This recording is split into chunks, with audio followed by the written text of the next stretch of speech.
Grand 2, interaction intermoléculaire entre macromolécules.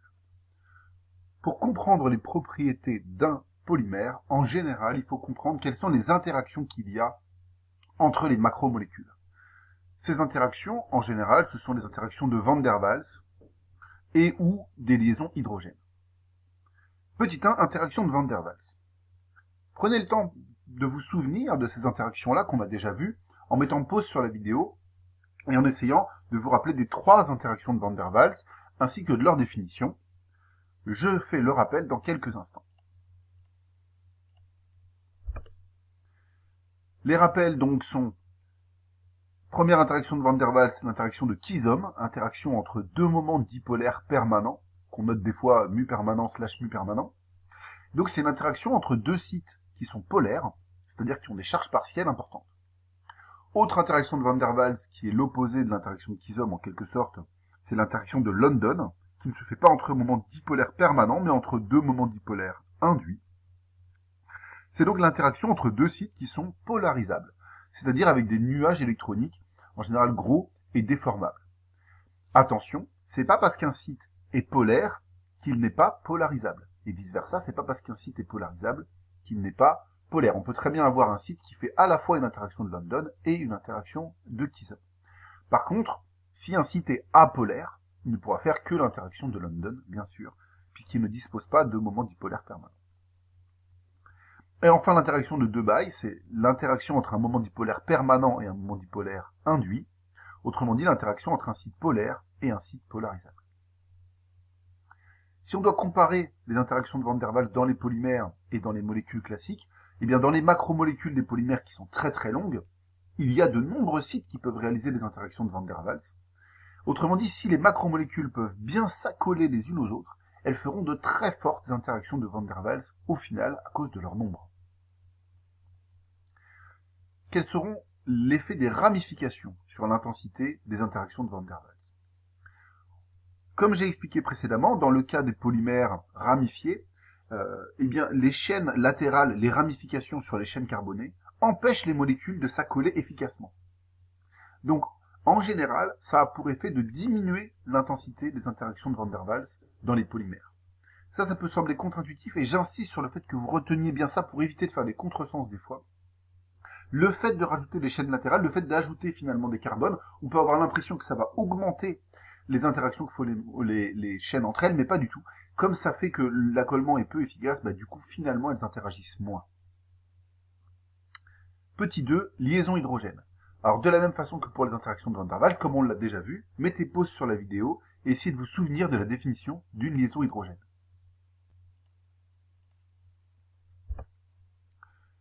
Voici le rappel. Une liaison hydrogène se produit lorsqu'une fonction OH ou NH et un atome d'oxygène ou d'azote s'alignent. C'est une interaction qui sera plus forte qu'une interaction de Kiesom classique entre deux sites polaires. Donc en gros, la liaison hydrogène, ici on la voit dans cet exemple-là, c'est vraiment quand on a OHN, alors ça peut aussi être NHN ou OHO, mais c'est quand on a cet alignement avec un H qui est entre deux atomes très électronégatifs, comme l'oxygène et l'azote. En général, ça marche qu'avec l'oxygène et l'azote en chimie organique. Il y a des liaisons hydrogènes qui ont lieu dans l'acide fluorhydrique, des fois avec le fluor, il y a quelque chose, parce que le fluor c'est très électronégatif aussi, mais ça intervient assez peu en chimie organique, donc retenez juste oxygène et azote, et puis alignement comme ça avec l'hydrogène au milieu. Et bien ça, donc on pourrait tout simplement penser que c'est une interaction de Kiesom classique, puisqu'on a ici un H qui sera delta plus, un O qui sera delta moins, donc finalement on crée ici une interaction entre deux dipôles, mais en fait c'est plus puissant qu'une interaction de Kiesom classique, d'où le nom spécial de liaison hydrogène, et en plus ça nécessite l'alignement. Alors ça peut intervenir dans les polymères, en général c'est assez important l'impact que ça va avoir les liaisons hydrogènes dans les polymères. Par exemple dans le Kevlar, qui est un polymère extrêmement rigide, résistant à l'attraction, qui est utilisé notamment pour faire des gilets pare-balles ou des vêtements de protection, eh bien on voit que on a des grandes chaînes comme ça de polymères qui sont reliées entre elles par des liaisons hydrogènes et qui peuvent ainsi former des alignements extrêmement structurés. Alors du coup, pour reprendre ce que j'ai dit précédemment, pourquoi le Kevlar est aussi résistant? Est-ce que vous arriveriez à synthétiser ça en une phrase simple? Je vous laisse mettre pause sur la vidéo pour que vous fassiez ce travail par vous-même, et je donne le résultat dans quelques instants. Voilà, on dirait le Kevlar est très résistant, car ces macromolécules peuvent s'aligner de façon à réaliser de nombreuses interactions de Van der Waals et de nombreuses liaisons hydrogènes, ce qui garantit une grande cohésion dans le matériau.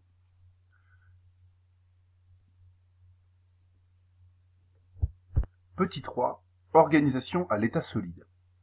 Maintenant qu'on a rappelé les interactions qui peuvent se produire entre les chaînes, on va voir comment ces interactions peuvent créer différents types d'organisation des macromolécules entre elles à l'état solide d'un polymère. Premièrement, on a le cas du polymère qu'on appelle amorphe. Dans ce type de polymère, il y a ce qu'on appelle un enchevêtrement désordonné des chaînes.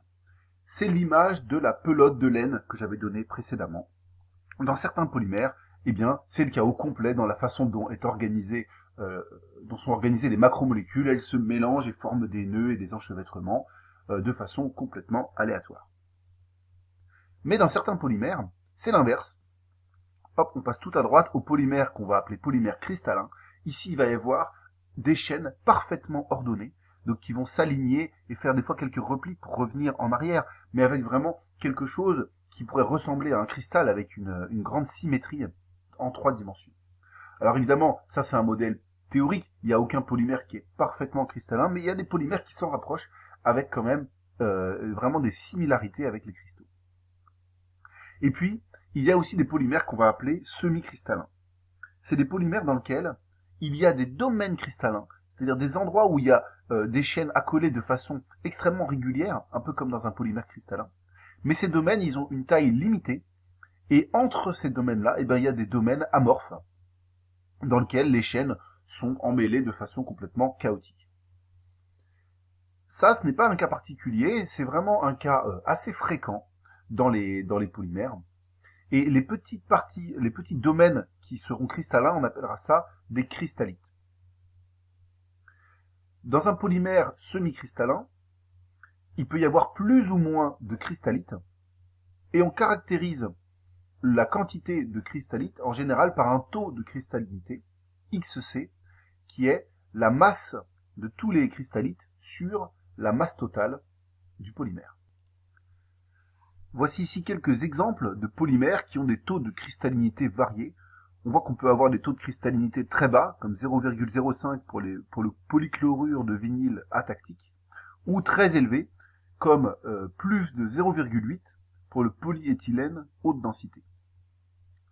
Chose à remarquer aussi, vous voyez ici qu'on a du polyéthylène haute densité qui a un taux de cristallinité supérieur à 0,8, et le polyéthylène basse densité qui est ici, qui lui a un taux de cristallinité compris seulement entre 0,3 et 0,5.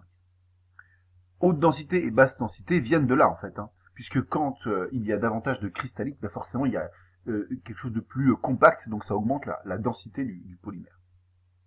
Alors comment obtenir l'un ou l'autre? Eh bien en fait, ça vient du fait que le polyéthylène haute densité, lui, il est très peu ramifié. Donc c'est juste des longues chaînes de polyéthylène avec simplement CH2, CH2, CH2, CH2. Et ces longues chaînes, eh bien, comme elles sont très simples, finalement, elles vont pouvoir s'accoler de façon assez efficace. Et donc, il y aura beaucoup de cristallites. Alors que pour obtenir du polyéthylène basse densité, eh bien, on ajoute des ramifications au polyéthylène, 2 ou 3 ramifications pour chaque séquence de 100 atomes de carbone sur la chaîne principale. Et ces ramifications, elles vont empêcher les chaînes de bien s'approcher, de bien s'accoler, et donc elles vont empêcher les cristallites de se former, et c'est comme ça qu'on arrive à diminuer la quantité de cristallites pour obtenir des propriétés différentes.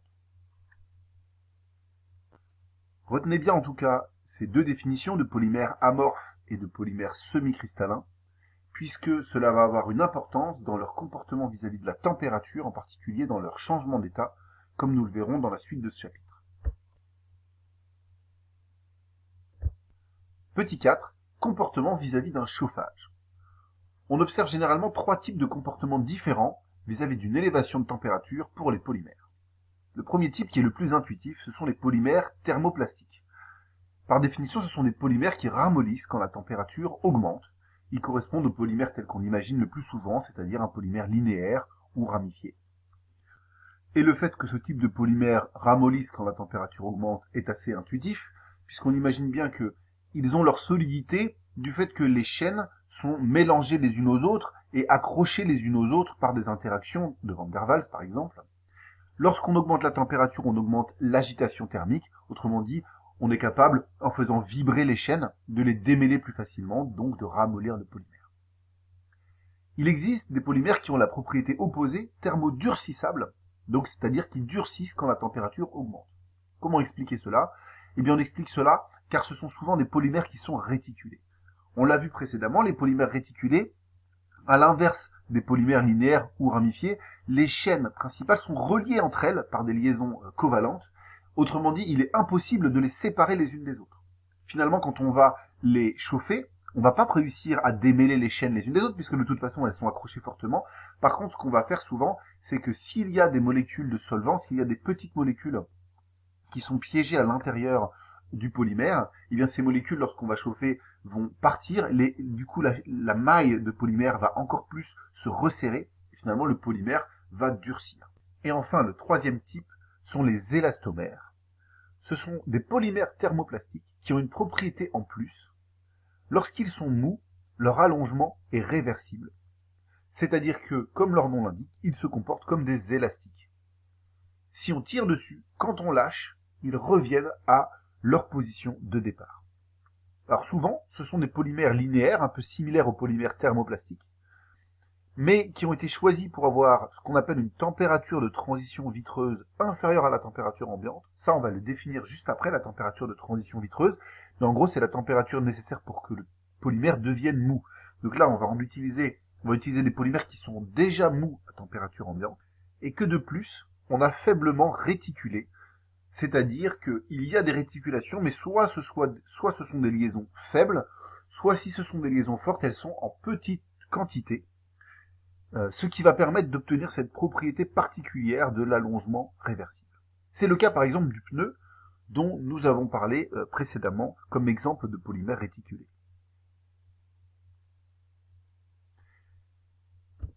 Étudions maintenant les changements d'état que l'on observe lorsqu'on chauffe un polymère thermoplastique amorphe. Lors d'une chauffe, on observe une diminution progressive de la viscosité du polymère. Initialement, si on part d'un polymère à froid, c'est un solide cassant et dur, on appelle cet état l'état vitreux. Et si on le chauffe, il va devenir petit à petit viscoélastique, comme un liquide très visqueux, dans un état qu'on va appeler l'état caoutchoutique, dans lequel les chaînes peuvent s'écouler au sein du polymère, un peu comme si c'était un plat de spaghettis chaud, et donc avec des spaghettis qui certes sont accrochés les unes aux autres, mais que l'on peut quand même tirer pour allonger le polymère. Le passage de l'état vitreux à l'état caoutchoutique se fait à une température qu'on appelle la température de transition vitreuse, et qui est notée Tg, avec G comme glace, qui signifie verre en anglais. C'est une définition à retenir, et vous pouvez le retenir avec le diagramme de phase suivant. En fonction de la température, ici, on place à Tg une frontière. À gauche, on est à l'état vitreux. Alors attention, vitreux, ça veut dire que le solide est dur et cassant, mais ça ne veut pas forcément dire qu'il est fragile. Un état vitreux peut être extrêmement solide, mais en tout cas, ce ne sera pas mou. Et donc, Tg, la frontière, et de l'autre côté, l'état caoutchoutique, qui veut dire un état déformable, un état un peu mou. Un point important à noter aussi, c'est que si on continue à chauffer le polymère quand il est à l'état caoutchoutique, en fait, petit à petit, il va devenir de moins en moins visqueux, jusqu'à devenir complètement liquide. Mais il n'y aura pas de température, de transition de phase, où il va passer d'un état caoutchoutique à un état liquide de façon brutale. En fait, l'état caoutchoutique, c'est en quelque sorte un état liquide, mais extrêmement visqueux, et qui peut devenir progressivement de moins en moins visqueux, jusqu'à arriver à l'état liquide.